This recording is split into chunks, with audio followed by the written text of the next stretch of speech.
Our channel. हम पढ़ते थे क्लास 10th का चैप्टर नेशनलिज्म इन इंडिया, जो आपके टर्म सेकंड में बहुत ज्यादा इंपॉर्टेंट है। अभी तो फिलहाल जिस हिसाब से चल रहा है, स्कूल बंद है, लग रहा है कि आपके एमसीक्यूज ही होंगे मोस्ट प्रोबेबली। ऐसा कुछ अभी आया नहीं है, मुझे लग रहा है जहां तक। ठीक है, तो हम लोग पढ़ते हैं ये चैप्टर, ये टॉपिक पढ़ते हैं नॉन कॉपरेशन मूवमेंट, जो कि 1921 से स्टार्ट हुआ। ठीक है, और स्टार्टिंग में से प्रॉब्लम हुई, गांधी जी मतलब एक यूनाइट कर रहे थे सबको इस मूवमेंट के लिए। तो इसमें कांग्रेस पहले नहीं आया था, क्योंकि नवंबर 1920 में इलेक्शंस होने वाले थे। उस इलेक्शंस के लिए फिर नागपुर सेशन में गांधी जी ने सबको बनाया और कांग्रेस लास्ट में नॉन कॉपरेशन में ज्वाइन करने तैयार हो गया। अब ये नॉन कॉपरेशन मूवमेंट को अलग अलग जो सोसाइटी में लोगों ने कैसे देखा, कुछ ने अपने लिए अपॉर्चुनिटी देखी और नेशन के लिए उतना ज्यादा कुछ नहीं देखा। तो हम ये चीज देखेंगे नॉन कॉपरेशन में मिडिल क्लास का देखेंगे, पीजेंट्स ने नॉन कॉपरेशन मूवमेंट कैसे देखा और ट्राइबल्स ने कैसे देखा और प्लांटेशन जो वर्कर्स थे उन्होंने कैसे देखा, पूरी चीजों को देखेंगे। तो इसमें पहला जो है आपका मिडिल क्लास है। ठीक है, इसमें क्या हुआ, तुम्हारे जो स्टूडेंट्स थे, टीचर्स थे, इन्होंने क्या स्कूल छोड़ दिया। ठीक है, लॉयर्स ने क्या कर दिया, अपनी प्रैक्टिस बंद कर दी। प्रैक्टिस करते हैं ना वो अदालत में, कोर्ट्स में प्रैक्टिस करते हैं, तो यही हुआ। इसमें क्या हुआ, students and teachers left government control school and lawyers gave up their legal practice. तो ये चीज इन्होंने छोड़ दी। ठीक, ये चीज। उसके बाद देखो क्या हुआ ना, इसी में 19 इसमें फॉरेन जो गुड्स हैं, क्लॉथ्स, ठीक है, जो बाहर से आते थे, फॉरेन क्लॉथ्स जो ब्रिटेन या अंग्रेज लाते थे, फॉरेन क्लॉथ्स, इनको क्या करते हैं, बायकॉट कर दिया गया। बायकॉट करना मतलब वही आपने देखा होगा, काफी सारी स्टोरीज में सुना है, वो जो बाहर के कपड़े उनको जला दिया गया, स्वदेशी अपनाओ, ये चीज कहा गया। इसमें खादी, जो खादी है उसको प्रमोट किया गया। मतलब क्या होगा कि क्लॉथ जो है फॉरेन क्लॉथ, इनको बायकॉट किया जाएगा और खादी को क्या किया जाएगा, प्रमोट किया जाएगा। ये आपका इसी में था। साथ में क्या हुआ, जो काउंसिल इलेक्शंस होने वाले थे, यहाँ पर उनको बायकॉट कर दिया गया था, पूरी तरह से बायकॉट कर दिया गया। ये काउंसिल इलेक्शन भी बायकॉट हो गया। दूसरी उसके बाद क्या हुआ, जब ये फॉरेन क्लॉथ को बायकॉट किया गया, ठीक है, तो हम लोगों ने जब फॉरेन क्लॉथ को बायकॉट किया, खादी को प्रमोट करना स्टार्ट कर दिया, तो इसका इफेक्ट कुछ पड़ा जरूर होगा, क्योंकि ब्रिटिशर्स पे इफेक्ट जो पड़े वहीं से कपड़े आते थे। तो 1921 और 22 में क्या हुआ, जो ब्रिटिश की इकोनॉमी थी, ठीक है, इकोनॉमी वो क्या हो गई, हाफ हो गई, आधी हो गई, क्योंकि यहां पर पूरी तरह से बायकॉट कर दिया गया। तो खरीदेगा कौन, तो इसका इंपैक्ट किसके ऊपर पड़ा, ब्रिटिशर्स के ऊपर पड़ा, जिसकी वजह से उनकी इकोनॉमी 1921 और 22 में क्या हो गई, हाफ हो गई। ठीक, और ये अगर बायकॉट कर दिया गया, जो फॉरेन क्लॉथ्स उनको बायकॉट कर दिया, प्रमोट किसको किया गया, खादी को प्रमोट किया गया। मतलब क्या, स्वदेशी अपनाओ, ये चीज किया गया। ठीक, ये तो हो गया, चलो हमने बोल दिया खादी को प्रमोट करेंगे, बट इसके ड्रॉबैक भी हैं। प्रॉब्लम क्या हुई, खादी को प्रमोट तो हमने कर दिया, बोल दिया फॉरेन गुड्स को, फॉरेन क्लॉथ्स को बायकॉट कर देंगे पूरी तरह से। इसके ड्रॉबैक्स भी थे। पहली चीज की थी, क्या थी, खादी बहुत एक्सपेंसिव थी in comparison to foreign clothes. अगर फॉरेन क्लॉथ्स और खादी को कंपेयर करेंगे तो क्या खादी ज्यादा ही एक्सपेंसिव पड़ जाती थी। दूसरी चीज ये है कि बहुत कम इंस्टीट्यूट्स थे यहाँ पर इंडिया में। समझ में आ गया, समझ में आया कि नहीं, मतलब इंडिया में बहुत कम इंस्टीट्यूट्स थे खादी को बनाने के लिए, सब चीजें के लिए, तो उतना प्रोडक्शन नहीं हो पा रहा है। दूसरी चीज, खादी बहुत महंगी है।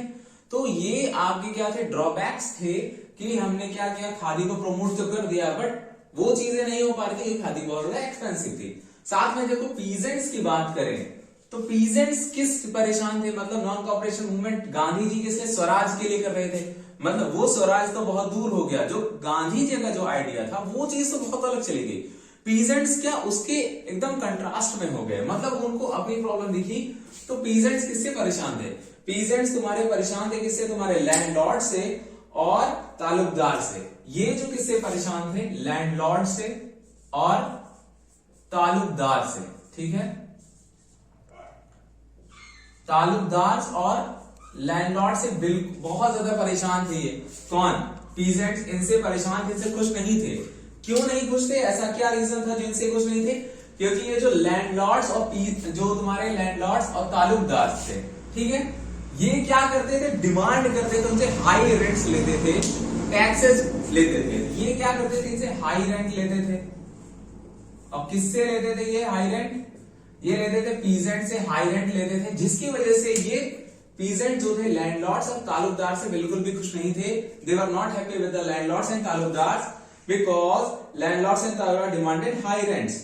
और क्या करते थे इनको, देखो दूसरी चीज बैगर बोला गया है। बैगर, बैगर मतलब भिखारी नहीं है, इसमें बोला गया बैगर, ठीक है। इसका बैगर का क्या मतलब, फोर्स्ड लेबर, ठीक, मतलब जबरदस्ती आपसे काम करवाएंगे, आप करना चाहो या ना करना चाहो, ऐसा ऑप्शन नहीं है यस नो का, you have to do that. तो क्या हो गया बैगर, यहां पर फोर्स्ड लेबर भी करवाया जाता था, जिसकी वजह से क्या हो गया, काफी ज्यादा प्रॉब्लम हो गई। अच्छा दूसरी चीज ये है, फोर्स्ड लेबर समझ में आता है, चलो कुछ पैसे मिलेंगे, बट यहाँ क्या होता था, इसका मतलब हो गया आप काम करोगे बट यू डोंट हैव, मतलब उसमें पेमेंट आपको नहीं मिलेगी। समझ में आ गया? यहाँ पर कैसा, विदाउट पेमेंट, मतलब आप काम करेंगे बट आपको क्या होगा, पेमेंट नहीं मिलेगी।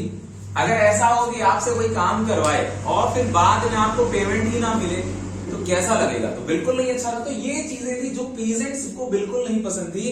पीजेंट्स को लगा कि क्या एक नॉन कॉपरेशन मूवमेंट एक अच्छा तरीका है जिसके वजह से हमारी जो प्रॉब्लम्स हैं वो हम उसमें रिवॉल्यूशन कर सकते हैं। तो ये पीजेंट्स इस तरह से देते थे, मिडिल क्लास का ये था। समझ में आती चीजें। अब देखो पीजेंट्स तो इनसे परेशान थे, उनकी डिमांड कुछ रही होगी, पीजेंट्स की कुछ डिमांड रही होगी ना। डिमांड पीजेंट की क्या थी कि वो क्या चाहते थे, रेवेन्यू जो है इस रेवेन्यू में रिडक्शन होना चाहिए, ठीक है। रेवेन्यू जो हो रहा है इसमें क्या रिडक्शन होना चाहिए, कमी होनी चाहिए। जितना हाई रेंट ये सब चीजें थी उसमें क्या होनी चाहिए, कमी होनी चाहिए, रिडक्शन ऑफ रेवेन्यू होना चाहिए। साथ में ये जो बेगर है, बेगर, इसका क्या होना चाहिए, एबोलिशन होना चाहिए। क्या होना चाहिए, एबोलिशन, ये खत्म होना चाहिए भाई। ऐसा नहीं आप फोर्स लेबर करा रहे हो, जबरदस्ती काम करा रहे हो, पेमेंट भी नहीं दे रहे हो, तो ये क्या होना चाहिए, एबोलिश होना चाहिए, ये खत्म हो जाना चाहिए। थर्ड जो क्या था, मतलब पीजेंट्स तो लैंडलेस थे और सबसे ज्यादा जमीनें किसकी, इन लोगों के पास थी, ये लैंड बहुत ज्यादा थी इनके पास। तो ये क्या चाहते थे, इनकी डिमांड थी, थर्ड डिमांड जो थी वो ये चाहते थे रीडिस्ट्रीब्यूशन ऑफ लैंड होना चाहिए। मतलब किसी एक के पास बहुत सारी जमीनें हैं, किसी के पास बिल्कुल भी नहीं है। तो ये क्या है, तो बहुत ही बेकार सिस्टम है। और इनकी डिमांड थी कि लास्ट जो थर्ड डिमांड थी वो थी रीडिस्ट्रीब्यूशन ऑफ लैंड। मतलब एक तो एबोलिशन ऑफ बेगर और रीडिस्ट्रीब्यूशन, ठीक है। रीडिस्ट्रीब्यूशन किस चीज का होना चाहिए, लैंड का होना चाहिए, जमीन का रीडिस्ट्रीब्यूशन होना चाहिए, तब जाकर के कुछ बात बनेगी। ये आपके पीजेंट्स चाहते थे। क्लियर है इतनी चीज। अब ट्राइबल्स क्या थे, अब इनकी भी कुछ, जैसे पीजेंट्स कुछ और सोच रहे थे, जैसे ट्राइबल्स का भी था। समझ में आया। इसमें पीजेंट्स जो थे वो ये चाहते थे कि वो no service were provided to landlords. मतलब इनका प्रोटेस्ट क्या था, देखो पीजेंट्स प्रोटेस्ट करते थे कि कोई भी सर्विस लैंडलॉर्ड्स को नहीं प्रोवाइड की जानी चाहिए। ये इनका प्रोटेस्ट में ये मुद्दा था। इनके डिमांड देखो, परेशान किसी और चीज से थे, मतलब परेशान इनसे थे, डिमांड ये सब चीजें थी। अब प्रोटेस्ट क्या कर रहे थे, प्रोटेस्ट में ये वो कह रहे थे कि no service were provided to landlords, ठीक है। अब इसमें प्रोटेस्ट में क्या उनको कोई सर्विस नहीं देंगे, तालुकदार के ऊपर अटैक कर दिया। मतलब तालुकदार जो थे इनके ऊपर पीजेंट्स ने क्या कर दिया, प्रोटेस्ट में अटैक कर दिया इनके ऊपर, ठीक है। और साथ में देखो अटैक किया इनके ऊपर पीजेंट ने, जो बाजार थी, जो मार्केट थी, उनको लूट भी लिया, ठीक है, बाजार से लूटेड। तो ये क्या है, ये प्रोटेस्ट जो चल रहा था उसमें ये सब चीजें उन्होंने की थी। क्लियर है। उसके बाद एक देखो अवध किसान सभा, एक अवध किसान सभा फॉर्म हुई। अवध किसान सभा को फॉर्म करने वाले आपके दो लोग थे, और भी थे। उसमें जो थे दो लोग थे, एक जवाहरलाल नेहरू, एक बाबा रामचंद्र, ठीक है। JL नेहरू और बाबा रामचंद्र अवध किसान सभा इन्होंने फॉर्म की थी। तो ये प्रोटेस्ट में इतनी चीजें पीजेंट्स के साथ हुई थी। उसके बाद देखो ट्राइबल्स। अब ये ट्राइबल्स कहां थे, ठीक है, ठीक। ये जो आपके ट्राइबल्स थे ये आपके गुडेम हिल में थे, ठीक, गुडेम हिल।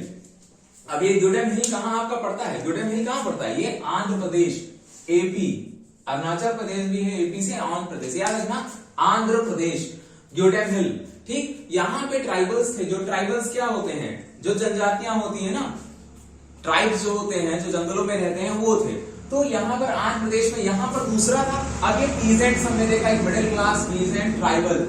अब ये ट्राइबल्स का गुडेम हिल आंध्र प्रदेश में थे। इनकी भी कुछ डिमांड थी। ये किस चीज कैसे देख रहे थे, नॉन कॉपरेशन मूवमेंट को ये कैसे देख रहे थे, इन्होंने क्या किया, ठीक है। तो ये इसमें क्या हुआ, आंध्र प्रदेश में मिलिटेंट गोरिल्ला मूवमेंट स्टार्ट हो गया। ठीक, अब ये मिलिटेंट गोरिल्ला मूवमेंट 1920s के अराउंड गुडेम हिल आंध्र प्रदेश में स्टार्ट हुआ, ट्राइबल्स ने स्टार्ट किया था। समझ में आ गया? इसके लीडर कौन थे? इसके लीडर थे तुम्हारे एलूरी सीताराम। ठीक है, एलूरी सीताराम जो थे वो तुम्हारे जो गोरिल्ला मूवमेंट था उसके लीडर थे। समझ में? अब गोरिल्ला मूवमेंट के पहले के टाइम क्या होता था, जैसे आप अभी ट्राइब देखते हो, मूवीज में देखो तो क्या होते हैं, वो पेड़ों पे चढ़े रहते हैं, मतलब बहुत तेजी चढ़ते हैं, अटैक करते हैं, छुप छुप के अटैक करते हैं, उसी को गोरिल्ला बोलते हैं। तो यहाँ पर उस मूवमेंट को एलोरी, ठीक, इनका पूरा नाम था एलोरी सीताराम राजू, ये लीडर थे उसके। साथ में देखो बहुत जो नया ब्रिटिश रूल आया था, ठीक है, तो जो नया ब्रिटिश रूल आया उसमें क्या हुआ, इनको फॉरेस्ट में एंटर नहीं करने दे रहे थे, मतलब घुसने से बहुत ज्यादा मनाही हो गई थी, मना हो गया था। इस वजह से क्या कर रहे थे, ये प्रोटेस्ट करते हैं, कौन, ट्राइबल्स कर रहे थे। कुल मिलाकर देखो सब परेशान थे, लेकिन सब की जो प्रॉब्लम्स थी वो अलग अलग थी। और नॉन कोऑपरेशन मूवमेंट का मेन एम क्या था, स्वराज, ठीक है, जो गांधी जी चाह रहे थे।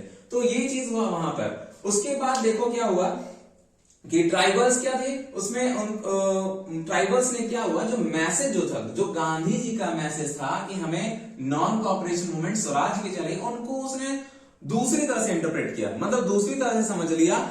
और क्या हुआ, ये अब जो नॉन कोऑपरेशन मूवमेंट था ये क्या हो गया, पूरी तरह से वायलेंट हो गया। मतलब जो गांधी जी क्या चाहते थे, गांधी जी की आइडियोलॉजी थी कि नॉन वायलेंस नहीं होना चाहिए, नॉन वायलेंस के हिसाब से होना चाहिए। तो देख लो मेन स्वराज, लेकिन यहाँ इनकी कुछ और, इनका कुछ और, इनका कुछ और।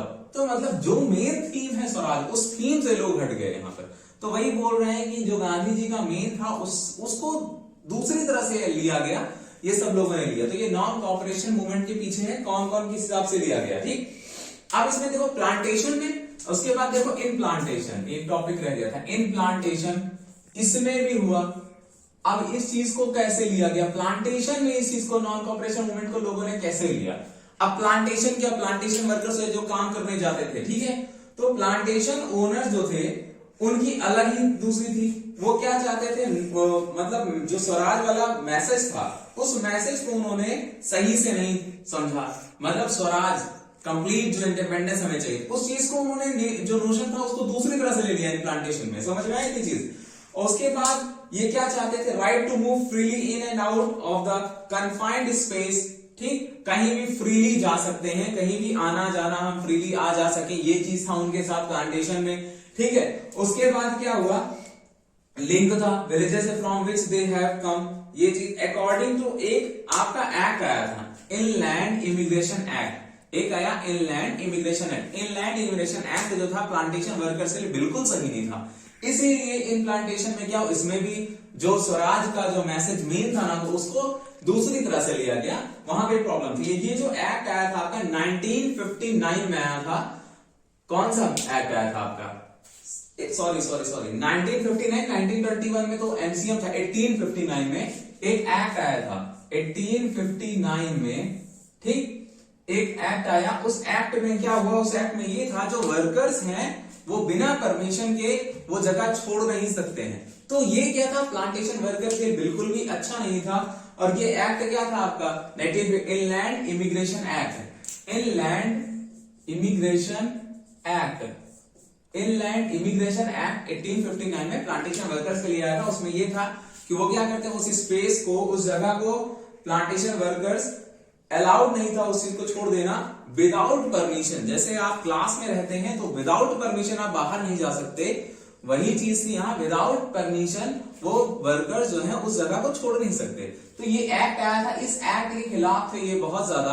तो देख रहे हैं ना, नॉन कोऑपरेशन मूवमेंट बेसिक किस लिए था, उसको किस जरा कैसे उन स्वराज जो था में उसको इंटरप्रेट लोगों ने अपने हिसाब से कर लिया। इस वजह से क्या हुआ, और भी ज्यादा वायलेंट स्प्रेड हो गया। ये तो अभी तो नॉन कोऑपरेशन में बंद नहीं हुआ, अभी बंद नहीं किया गांधी जी ने, अभी ये चल रहा है। लेकिन क्या हुआ, जब ज्यादा ही वायलेंट हो गया, ठीक, अब नॉन कोऑपरेशन मूवमेंट को बुलाए, मतलब वापस कब लिया गांधी जी ने, ये जब बहुत ज्यादा हो गया। यूपी में हम लोग रहते हैं, तो यूपी के पास, यूपी में एक शहर है गोरखपुर, ठीक है, गोरखपुर में चौरी चौरा कांड बहुत ज्यादा फेमस है, हम लोग जब पढ़ते हैं उसमें 1922 फेब में, 1922 फरवरी में क्या हुआ, जो भीड़ थी, मतलब शांति सही से चल रहा था, उसमें अचानक से वायलेंस हो जाता है।